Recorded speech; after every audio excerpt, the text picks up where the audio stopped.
As you know, 10 years ago, I wrote a book called Ethical Oil. And I tried to compare what I called ethical oil with conflict oil, because the world buys over 100 million barrels a day. And if it's not going to get it from us, it's going to get it from someone else. And most of the other someone else's are morally questionable regimes. And look at Russia, which has been using its oil and gas to fund its war in Ukraine. Look at Qatar, which has been using especially its natural gas to fund terrorist groups. I suppose my question is, why, when the Chancellor of Germany visited Trudeau, and when the Prime Minister of Japan visited Trudeau, both of them said, please give us some of your ethical energy to displace Russian and Qatari energy? Like, they were both basically saying, give us the good stuff, please. Why did Trudeau say no to both of them on behalf of the industry? Why did he say there's no business case? Why did he basically turn them away, the one thing they could have really used from Canada? It's it's a funny dynamic, because you probably saw in the last couple of days they've announced a deal with Germany to send green hydrogen made from offshore wind. And if it comes to fruition, you know, bravo to Newfoundland and Labrador. It'll be $200 billion in additional revenue for them.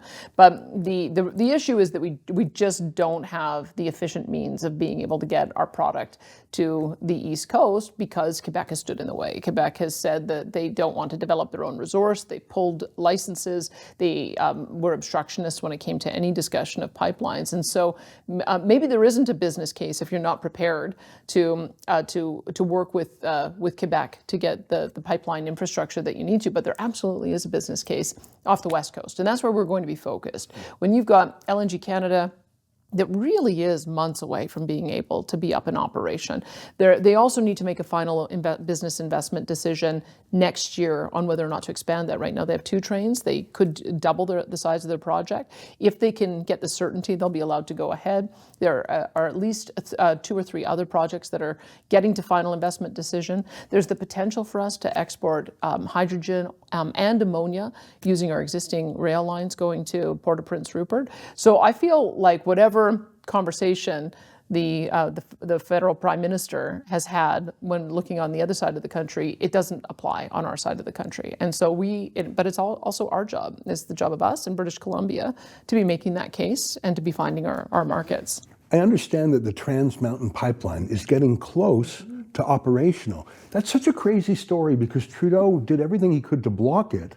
And then when it looked like he would kill it, he bought it, basically quadrupled the cost of it, like it's some ArriveCan app or something.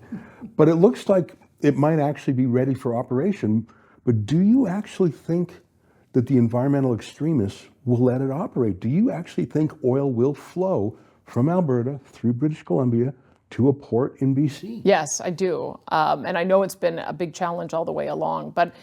And I'm grateful that they finally did end up getting it to the finish line, pretty close anyway. I'm grateful that they were willing to pay all of the cost overruns and take on some of the political heat for that. But it wouldn't have been necessary if they hadn't created the environment in the first place, because it could be that Northern Gateway was the better project, or Keystone XL was the better project, or Energy East was the bigger project. Or all of the above, let the market decide. Completely. And the only ones that managed to get done is the Line 3 expansion on an existing right-of-way and the Trans Mountain expansion on an existing right-of-way. But I do believe that it will get to market, but we should have had all of them. It should have been all of the above, and they wouldn't have had to step in to de-risk that project if they hadn't created the political uncertainty in the first place. Yeah, they provided both the problem and the solution. Correct.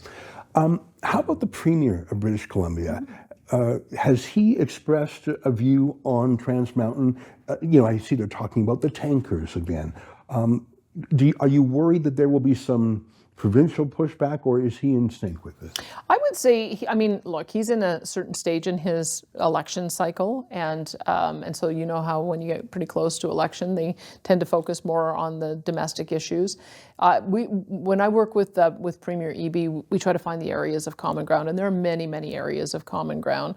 I hope it doesn't become a political issue, because it shouldn't. It really shouldn't. They export I think Vancouver is our busiest port in Canada. I think it has 170 million tons that get exported in and out of there every day. And so to have a few of those tankers or a few of those ships be tankers, it really shouldn't have that kind of focus. There's a lot of activity that happens in that port, and it's great for the entire country that it has that activity. Yeah.